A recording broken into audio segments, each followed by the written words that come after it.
2011년 12월 19일 북한 아나운서가 이틀 전 김정일 국방위원장이 급병으로 사망했다고 흐느끼며 전합니다. 2011년 12월 17일 8시 30분에 현지 지도의 길에서 급병으로 서거하셨다는 것을 가장 비통한 심정으로 알린다. 20대 중반의 김정은 국무위원장이 권력을 이어받았고 당시 서방은 그를 너무 어리고 약하고 경험이 없다고 평가했습니다. 이후 2010년 인민군 대장 칭호를 받으며 사실상의 후계자가 됐는데요. 약 1년 만인 2011년 12월 김정일 국방위원장이 숨지면서 북한 최고 지도자에 올랐고 약 2주 만에 군 최고 사령관 호칭을 받으면서 공식 집권을 시작합니다. 특히 군을 우선했던 아버지 김정일 국방위원장의 선군 정치 대신에 모든 결정을 시스템, 특히 당회의를 통해 결정하는 당 중심 체제로 개편하는 데 힘을 쏟았는데요. 1980년 이후 열리지 않았던 노동당 대회를 36년 만에 개최해서 5년마다 여는 것으로 공식화했고 또 실제로 수시로 당회의를 열어서 정책을 결정했습니다. 또 군을 우선한 김정일 시대에 힘을 축적한 군부에도 칼을 들이댔는데요.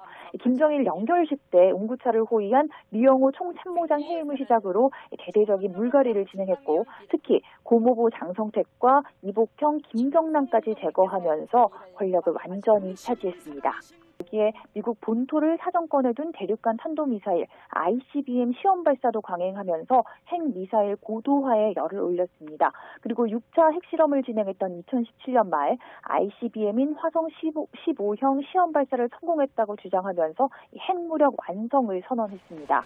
북한이 최근 발간한 대외 선전용 화보에서도 김정은 위원장의 집권 10년을 언급하고 있는데요. 여기서 가장 큰 업적으로 내세우고 있는 것도 바로 핵무력 완성입니다. 김정일 국방위원장의 사망 10주기를 앞두고 김 위원장의 집권 10년을 되돌아봤습니다. 김 위원장이 자신에게 위협이 될 수 있는 친인척과 옛 실세를 숙청하며 권력 기반을 확고히 했다고 분석했습니다. 하지만 핵무장과 경제 성장을 동시에 이루겠다는 포부와 달리 국제 제재에 코로나19까지 겹치면서 김 위원장 앞에 경제난 해결이 최대 과제가 됐다고 지적했습니다. 김 위원장이 도널드 트럼프 전 미국 대통령과 두 차례 정상회담을 하고도 원하는 결실을 얻지 못했는데 이는 비핵화 조치 없이는 제재 해제는 불가하다는 미국의 입장 때문이라고 분석했습니다. 경제 발전에도 힘을 쏟았지만 10년째 제자리 걸음입니다. 특히 올해는 대북 제재와 자연재해, 코로나19로 인한 국경 봉쇄까지 북한 스스로 이 삼중고라고 말할 정도의 악재가 이어지면서 민생고와 식량난 오히려 더 악화하고 있는 상황입니다. 자급자족과 자력갱생을 외치면서 내부를 독려하고 있지만 제재 해제 없이는 경제 문제 해결이 힘들다는 평가입니다. 김정은 국무위원장이 본격적인 외교전에 뛰어듭니다. 남북미 정상이 판문점에서 만나는 등 상상하지도 못했던 장면이 여러 차례 연출되면서 남북 또 북미 교류까지 성큼 다가온 것처럼 느껴지기도 했는데요. 하지만 2019 김 위원장의 안정적 장기 집권 여부는 경제 위기 해결에 달려 있다고 국내 안보 전문가의 말을 인용해 보도했습니다. 이른바 하노이 노딜 이후 남북 북미 관계 모두 다시 답답해진 상황입니다. 우리 정부는 아직까지 베이징 동계올림픽에 대한 외교적 보이콧 여부를 결정하지 않았습니다. 베이징 올림픽에 대한 외교적 보이콧에 대해서는 미국을 비롯한 어느 나라로부터도 참가의 그 권유를 받은 바가 없고 한국 정부도 검토하지 않고 있습니다.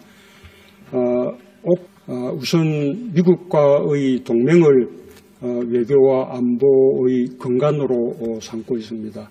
그러나 또 한편으로 경제적인 측면에 있어서는 중국과의 관계도 매우 중요합니다. 한국은 한 가지 더 있는데 그것은 한반도의 평화와 안정 또 그리고 북한의 비핵화를 위해서 중국의 건설적인 노력이 요구된다는 점입니다. 종전선언에 대해서는 관련국인 미국과 중국 그리고 북한 모두 원론적인 원칙적인 찬성 입장을 밝혔습니다. 다만 북한이 미국의 대북 정태 정책을 근본적으로 철회하는 것을 선결 조건으로 요구를 하고 있기 때문에 아직 대화에 들어가지는 못하고 있습니다. 북한은 최근 우리 정부의 종전선언 제안에도 선결 조건을 내세운 뒤에 침묵하고 있는데요. 일단 북한이 이번 달 말에 올해 주요 국가 정책을 평가하고 또 대남, 대미 관계를 포함한 새 국정 운영 방향을 결정하는 전원회의를 예고한 만큼 이 전원회의 메시지를 통해서 앞으로의 정책 방향을 짐작해 볼 수 있을 것 같습니다. 유엔 안전보장이사회가 15일 북한 인권 문제를 논의하고 북한의 인권 유린 실태를 강하게 비판했습니다. 린다 토마스 그린필드 유엔 주재 미국 대사는 회의 직후 7개 나라를 대표한 공동 성명을 통해 북한 주민들이 기본적인 자유를 체계적으로 거부당하고 있다며 북한 정권을 규탄했습니다. The people of the DPRK are systematically denied their fundamental freedoms by one of the most repressive and totalitarian regimes in the world. In the DPRK, the regime continues to hold more than 100,000 people in political prison camps where they suffer abuses, including torture, forced labor, summary executions, starvation, and sexual and gender-based violence. 이날 성명은 안보리 이사국인 미국과 영국, 프랑스, 비상임 이사국인 에스토니아와 아일랜드, 노르웨이를 비롯해 이사국이 아닌 일본 등 7개 나라가 작성했으며 회의 소집을 공식 요청한 미국이 대표로 발표했습니다. 성명은 북한 정권의 인권 유린 상황이 신종 코로나 바이러스에 대한 대응 조치로 한층 더 악화됐다는 점을 지적했으며 일본인들과 다른 나라 국민들에 대한 국제적 납치와 강제 실종에 북한 정권이 연계돼 있다는 사실도 비판했습니다. 토마스 그린필드 대사는 성명에서 유엔 안보리가 북한 인권 문제를 다뤄야 한다는 사실을 강조하면서 안보리 차원의 적절한 대응책 마련을 촉구하기도 했습니다. The modern world has no place for such brutality, and it is time for the Council to address it. The regime's egregious human rights violations, much like its unlawful WMD and ballistic missile programs, are destabilizing to international peace and security and must be prioritized within the Council. 안보리가 북한 인권 관련 회의를 개최한 건 지난 2014년 이후 이번이 6번째며 비공개 방식으로 진행한 건 지난해에 이어 이번이 2번째입니다. 토마스 그린필드 대사는 7개국 공동성명 낭독 후 별도로 이번 사안에 대한 미국의 입장을 전하면서 전날인 14일 조이라는 이름의 탈북민과 면담한 사실을 밝히기도 했습니다. 특히 중국에서 난민으로 인정받지 못해 성노예 생활을 했던 조이는 이후 아이를 남겨둔 채 한국으로 탈출했다며 그녀는 우리가 북한의 전체주의 정권에 의한 주민들의 희생을 인식할 필요가 있다는 점을 상기시켜준다고 강조했습니다. 성명 공동 작성국인 에스토니아와 아일랜드 대표부는 각각 트위터를 통해 북한 주민들의 인권 침해와 억압 문제를 지적하면서 유엔 안보리가 이를 다뤄야 하며 내년에는 이 사안에 대한 공개 회의를 안보리 모든 이사국들이 지지할 것을 촉구했습니다. 미 재무부 해외자산 통제국은 세계인권의 날인 지난 10일 북한 중앙검찰소와 사회안전상 출신인 리영길 국방상을 제재 명단에 포함했다고 밝혔습니다. 미국의 이번 대북 제재는 바이든 행정부 출범 이후 사실상 첫 신규 제재입니다.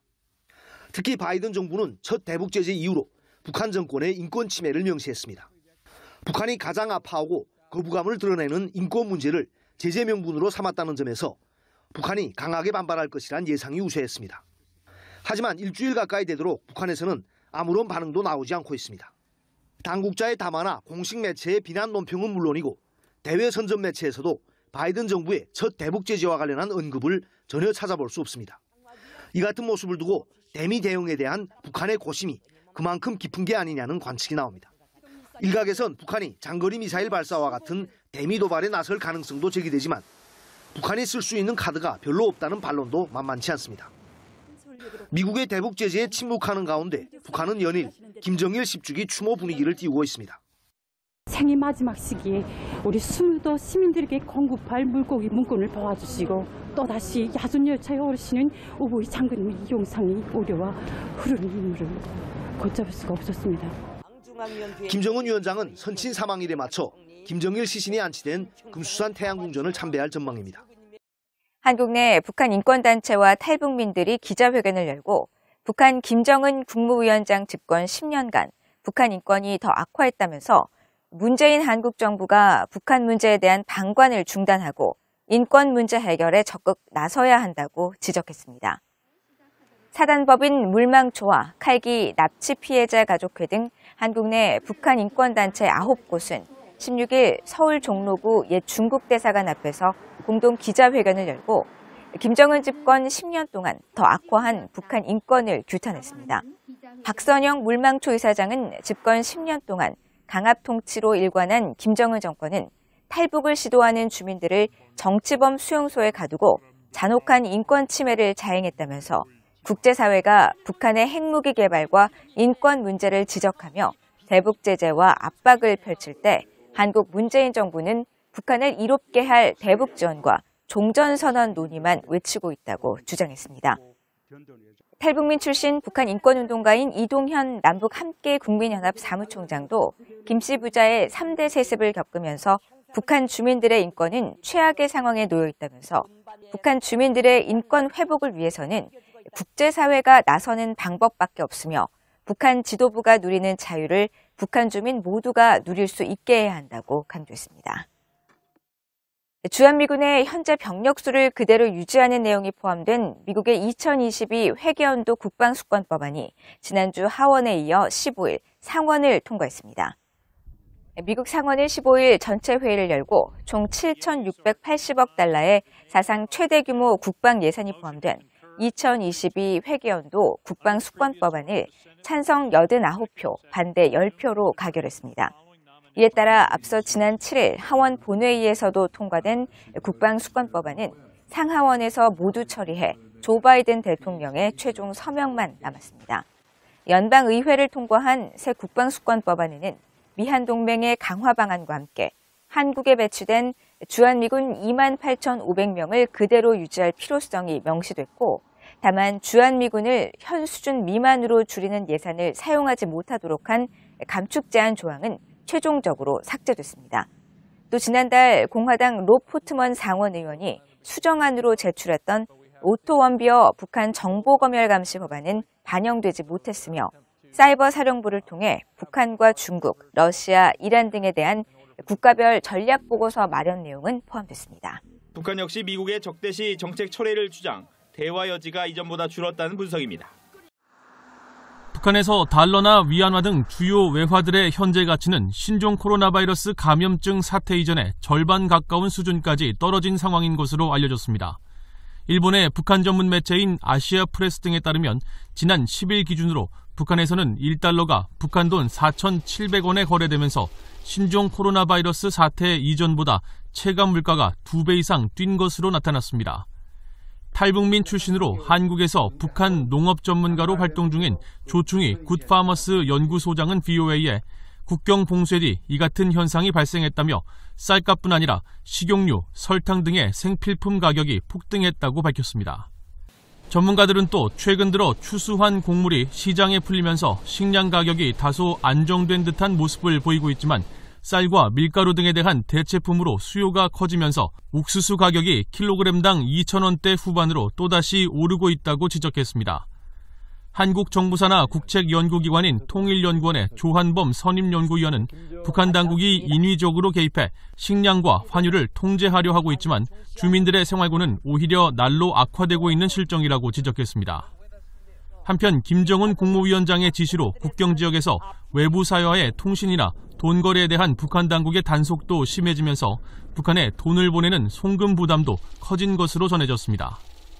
전문가들은 북한 당국의 도청이나 감청을 피하기 위해 북한 주민들이 중국의 모바일 메신저를 우회해 사용하고 있지만 이마저도 적발시 간첩 혐의를 적용하는 등 강력한 통제가 이뤄지고 있어 북한 내 생필품 가격 급등에 따른 북한 주민들의 어려움이 가중되고 있다고 우려했습니다. 혈육의 부모가 있지만 그 아이를 길러주는 것은 어버이 수령이다. 그 어버이 수령에 대한 이미지를 구축하기 위해서 친어린이적인 육아 정책을 펼친다고 볼 수 있겠습니다. 어린이들을 상대로 한 우상화 작업은 김정은 위원장 집권 초기부터 시작됐다. 우리의 고아원에 해당하는 애육원을 찾아가 어린이들의 재롱을 흐뭇한 표정으로 바라보는 김 위원장. 북한 매체는 이런 김 위원장을 친아버지라고 소개하고 있다. 김정은 위원장의 이런 행보는 할아버지 김일성 주석과도 닮아 있다. 수령은 어버이라는 이미지를 확실하게 구축하기 위해서 어린이 복지를 활용하는 것을 그대로 답습한 것이다. 그러나 김정은 위원장 시대 어린이 정책이 달라진 점도 있다.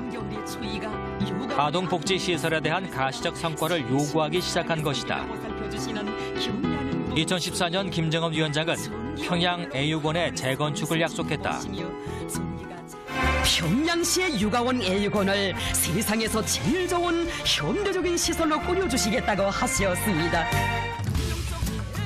그리고 2015년 1월 외부는 물론 내부 공간까지 현대 시설로 바뀐 평양 애육원이 대대적으로 공개됐다. 어린이들이 사용하는 식탁과 의자, 식기류가 전면 교체됐고 먹거리도 눈에 띄게 개선됐다. 바닥에 이불을 펴고 자던 과거와 달리 원화 전원이 침대를 사용하게 했다. 수업이 이루어지는 교실은 물론 수영장과 치료 병동까지 별도로 마련됐다. 작은 컵 하나씩 앞에 두고 환하게 웃는 북한 어린이들. 다름 아닌 흰 우유를 받아들었다. 지난달 북한 매체는 타가소 어린이들이 마시는 우유를 당이 주는 혜택이라고 선전했다. 지금 어떤 때입니까? 나라가 정말 제일 힘들고 어려운 때 우리 아이들한테 아니 콩우유도 아니고 젖제품까지도 공급해주니 어머니의 사랑에 앞서 당과 국가의 혜택을 삶의 젖줄기로 받아가며 세상에 부름없이 자라는 우리 아이들보다 행복한 어린이들이 또 어디 있겠습니까? 지난 6월 노동당 전원회의를 소집한 김정은 위원장. 이날 김 위원장은 육아 정책을 개선 강화하라고 지시했다. 어린이들을 튼튼하게 잘 키우는 것보다 더 중차대한 혁명 사업은 없으며 당과 국가의 최중대 정책이고 최고의 수건이라고 강조하셨습니다. 특히 강조한 것은 어린이들의 성장 발육. 국가가 부담해서 전국의 어린이들에게 유제품을 비롯한 영양식품을 공급하라고 당부한 것이다. 이후 조선중앙TV는 전국 각지 가축농장들이 유제품 생산을 늘리기 위해 노력하는 모습을 자주 방영했다. 내 농장들이 지금 평균 거주 한 100마리 정도의 염소들을 확보하고 있습니다. 이것이 100마리 염소에서 나오고 있는 염소젖을 자기 농장의 타가소 유치원으로 정상 공급하고 있고. 김정은 위원장 스스로 고난의 행군을 언급할 정도로 극심한 식량난을 겪고 있는 북한. 이런 와중에 어린이들을 챙기는 건 최근 김 위원장에게 수령이라는 호칭이 붙은 것과도 관련이 있다는 분석이다. 그러나 김정은 위원장 집권 초기 해산 지역 교사로 근무했던 한 탈북민은 평양과 지방 간에 큰 차이가 있었다고 증언한다. 유치원하고 초등학교까지 그 어린이들에게는 콩우유를 공급하라는 거, 콩우유를 먹여서 아이들이 건강이 튼튼해지라는 거, 이런 지시가 떨어졌댔어요. 쭉 계속 이어졌나요? 못했어요. 그것도 당분간 그 지시가 떨어져서 한 1년은 좀 유지했나? 그러고는 없었어요. 2019년 4월 유엔 식량농업기구 등 국제기구가 촬영한 북한 지방의 생활상들. 영상에는 굶주림에 지친 아이들의 모습도 담겨 있었다. 올해 유엔 아동기금이 발표한 세계 아동 현황에 따르면 5살 미만의 북한 어린이 가운데 1명이 발육 부진을 겪고 있고 1000명 가운데 17명이 사망한 것으로 조사됐다. 더욱 심각한 것은 북한의 아동들이 공사 현장에 투입되는 등 인권까지 침해받고 있다는 점이다. 2015년 여름 북중 접경 지역에서 촬영된 영상. 뙤약볕이 내리쬐는 철길 위에 어린이들이 쭈그리고 앉아 쉴 새 없이 망치질을 해댄다. 철길 보수 공사에 어린이들까지 동원된 것이다. 평양 어린이들이 수영장에서 물놀이를 즐길 때 지방 어린이들은 공사 현장으로 내몰린 것이다. 철도 공사를 하는데 나가서 자갈을 다 모아가지고 개미만한 애들이 그저 설에다 다 메고 나서 한 사람당 자갈이 얼마만큼 해야 된다는 가지가 있거든요. 그럼 그 와서 아이들이 그 설에 따지기 하고서리 그 가지를 하고 못하면은 아버지 말해도 대신 와서 해라 이렇게 하거든요. 그래서 선생님들은 북한이 아동복지를 선전하며 공개하고 있는 영상들은 모두 평양 지역에 국한돼 있다. 최신식 교육 시스템은 물론 아동 전문 병원에 이르기까지 북한 유일의 아동 백화점 역시 평양에 있는데 이곳을 이용하는 어린이들 대부분은 부유층 자제인 것으로 전해진다. 자동차 미끄럼틀 탔어요. 그리고 엄마가 칼도 쐈었어요. 평양과 지방 간의 양극화가 심화되면서 최근 북한은 시군 발전법을 제정했다. 지방의 발전을 법으로 정해 강력하게 추진하겠다는 의도다. 그중에서도 어린이 영양식품을 우선 보장할 것을 명시해 지방 어린이들의 복지를 강화하겠다는 의지를 드러냈다. 그러나 국경까지 봉쇄된 상황에서 북한 당국의 의지만으로 지방 어린이들까지 챙기기는 쉽지 않을 것이란 평가다. 나라가 뭐 없지 않아요. 돈 있고 권력 있고 중앙당간부 집작시들은 그래도 그나마 행복하게 사는 모습, TV에서 나오는 그 모습 그대로 농촌에 있는 이런 사람들은 사람인지 짐승인지 하지 못할 정도로 힘들게 사는 거예요. 북한이 국제사회의 지원도 염두에 두고 있다는 분석도 나오고 있다. 북한 최고 지도자까지 나서서 아동복지에 신경을 쓰고 있는 만큼 적극적인 지원을 해달라는 것이다.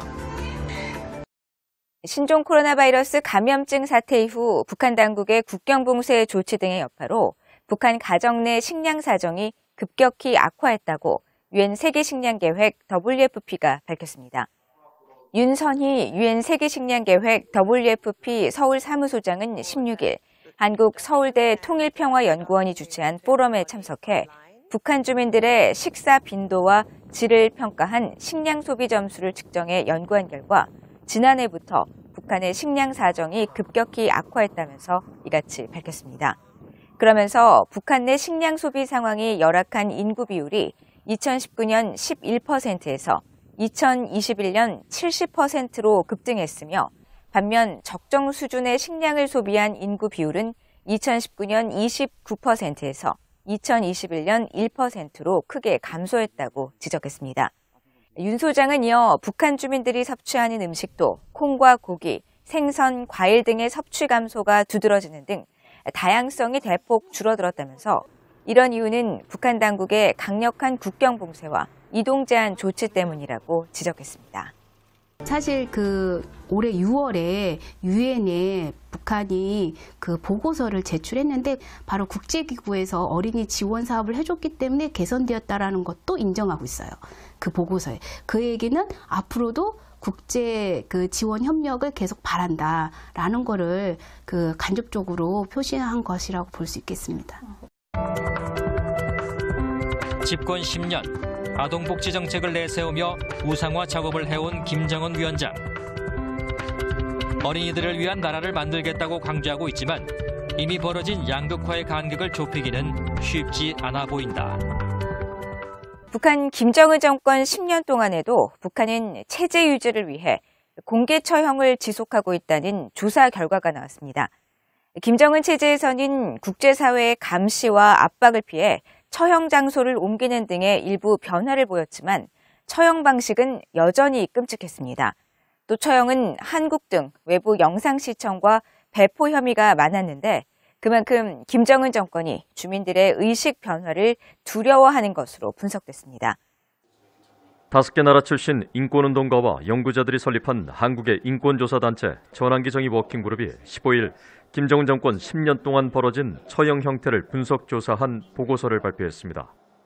지난 6년간 탈북민 683명의 인터뷰 기록을 토대로 작성된 이 보고서는 처형 관련 442건의 진술 기록과 안매장, 소각 등 시체 처리 장소 관련 30건의 진술을 기록했습니다.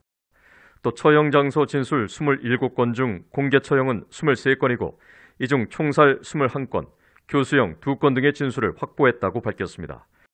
특히 공개 처형에 적용한 혐의는 한국영상시청과 배포 혐의 7건, 마약 관련 5건, 성매매 5건, 인신매매 4건 등의 순으로 파악돼 절도 등 경제 관련 사범에 대한 처벌이 많았던 김정일 시대와 달리 김정은 시대는 외부 정보 유입 등에 따른 주민들의 의식 변화를 두려워하는 것으로 분석됐습니다. 보고서는 또 처형 방식과 관련해 2012년과 2013년 사이 평양에서 처형되는 사람의 가족들은 맨 앞줄에 앉혀 전 과정을 지켜보게 했으며 그중 한 아버지는 아들의 시체가 불태워지는 것을 보고 기절했다는 증언과 2012년 함흥시에선 공개 처형돼 머리가 깨진 시체 앞에 사람들을 일렬로 세워서 얼굴을 보게 했다는 진술을 전했습니다. 2013년 양강도에선 한 번에 10명 이상이 집단 처형됐다고 밝혔습니다. 보고서는 이어 처형 장소 등과 관련해선 김정은 정권이 국제 비판을 의식하고 있는 것으로 분석했습니다. 특히 양강도 해산 지역의 경우 처형이 과거처럼 시장이나 운동장이 아니라 중국 접경 지역에서 멀리 떨어진 해산 비행장 활주로 주변이나 개활지 등에서 집행돼 처형 소식의 외부 세계 유출을 막는 데 집중하고 있다면서 국제사회의 감시와 압박이 큰 영향을 미친 것으로 파악했습니다. 전환기 정의 워킹그룹의 박아영 연구원은 이번 분석을 통해 김정은 정권이 인권 상황에 대한 국제 감시 강화에 더 신경을 쓰고 있는 것으로 보인다며 하지만 이것이 곧 인권 상황의 개선을 뜻하는 건 아니며 북한 내에서 처형은 계속되고 있다고 지적했습니다. 그러면서 비밀 처형이나 실내 처형 같은 북한의 비공개 처형 방식에 대해 앞으로 예의주시할 필요가 있다고 밝혔습니다.